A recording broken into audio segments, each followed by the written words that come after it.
সুপ্রিয় দর্শক বন্ধুরা, আপনারা দেখতে পাচ্ছেন এখানে দুইটি বাচ্চা এবং একজন মুরব্বি।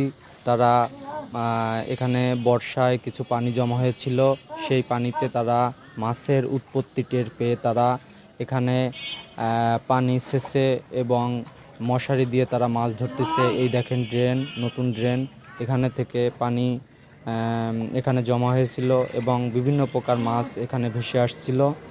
তারা মশারি দিয়ে মাছ ধরার চেষ্টা করতেছে এবং এই চেষ্টায় একসময় তাদের সফলতার দ্বার প্রান্তে পৌঁছে নিতে পারে।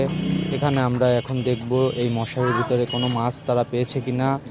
হ্যাঁ, আমরা দেখতে পাচ্ছি, আপনারাও একটু চেষ্টা করে দেখেন। একটি তেলাপিয়া মাছ পেয়েছে এবং আমরা তাদেরকে অনুরোধ জানাবো তারা যেন বালতিটি কাত করে এবং আমরা দেখতে পারি যে কি মাছ। এখানে দেখেন আপনার শোল মাছ, তেলাপিয়া এবং দেশীয় পুঁটি মাছ পাওয়া যাচ্ছে।